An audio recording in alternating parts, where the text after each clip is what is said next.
بسم اللہ الرحمن الرحیم۔ شروع کرتا ہوں اللہ تعالیٰ کے نام کے ساتھ جو بڑا مہربان نہایت رحم کرنے والا ہے۔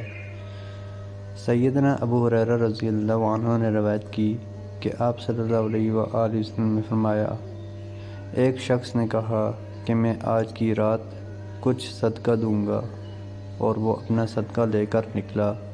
یہ صدقہ کو چھپانا منظور تھا کہ رات کو لے کر نکلا اور ایک زناکار عورت کے ہاتھ دے دیا۔ پھر صبح کو لوگ چرچا کرنے لگے کہ آج کی رات ایک شخص زناکار کے ہاتھ صدقہ دے گیا۔ اس نے کہا، یا اللہ تیرے لیے ہیں سب خوبیاں کہ میرا صدقہ زناکار کو جا پڑا۔ اور پھر اس نے کہا کہ آج اور صدقہ دوں گا۔ پھر نکلا اور ایک غنی مالدار کو دے دیا، اور لوگ صبح چرچا کرنے لگے کہ آج کوئی مالدار کو صدقہ دے گیا۔ اس نے کہا، یا اللہ تیرے لیے ہیں سب خوبیاں، میرا صدقہ مالدار کے ہاتھ جا پڑا۔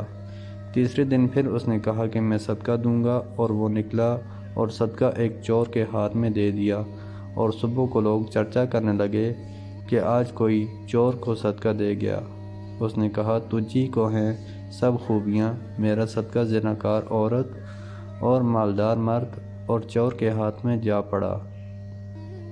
پھر اس کے پاس ایک شخص آیا، یعنی فرشتہ یا نبی اس زمانے کے علیہ السلام، اور اس نے کہا کہ تیرے سب صدقے قبول ہو گئے۔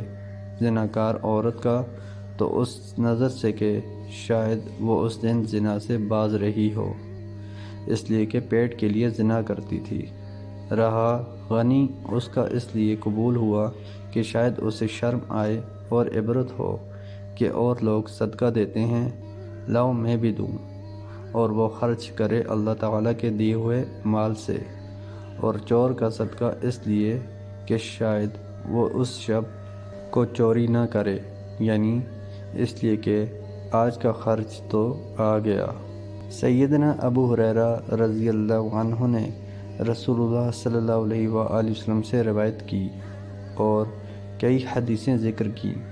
ان میں سے یہ بھی ہے کہ آپ صلی اللہ علیہ وآلہ وسلم نے فرمایا، کوئی عورت روزہ یعنی نفلی روزہ نہ رکھے اور شوہر اس کا حاضر ہو مگر اس کے حکم سے، اور نہ اس کے گھر میں کسی اپنے محرم کو آنے دے جب وہ حاضر ہو مگر اس کے حکم سے، پھر جب وہ حاضر نہ ہو تو بدرجہ اولیٰ اس کے بغیر حکم اور رضا کے جو پہلے سے معلوم نہ ہو چکی ہو کسی کو آنے نہ دینا چاہیے، اور جو خرچ کرتی ہے اس کی کمائی سے بغیر اس کے حکم خاص کے، اگرچہ حکم عرفی موجود ہے تو اس میں بھی اس کے مرد کو آدھا ثواب ہے، یعنی مرد کو کمانے کا، عورت کو دینے کا۔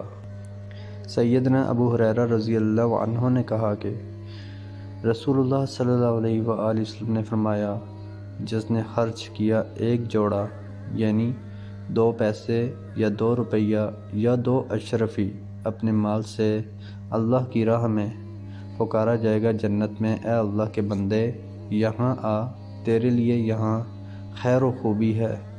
پھر جو نماز پڑھنے والوں میں سے ہوگا وہ نماز کے دروازے سے پکارا جائے گا، اور جو جہاد کرنے والوں میں سے ہوگا وہ جہاد کے دروازے سے، اور جو صدقہ دینے والوں میں سے ہوگا وہ صدقے کے دروازے سے، اور جو روزہ رکھنے والوں میں سے ہوگا وہ روزے کے دروازے سے۔ سیدنا ابو بکر صدیق رضی اللہ عنہ نے عرض کی کہ اللہ کے رسول، جو سب دروازوں سے پکارا جائے گا اس کو کیا کام کرنا ضروری ہے؟ کیا کوئی ایسا ہوگا جو سب دروازوں سے پکارا جائے گا؟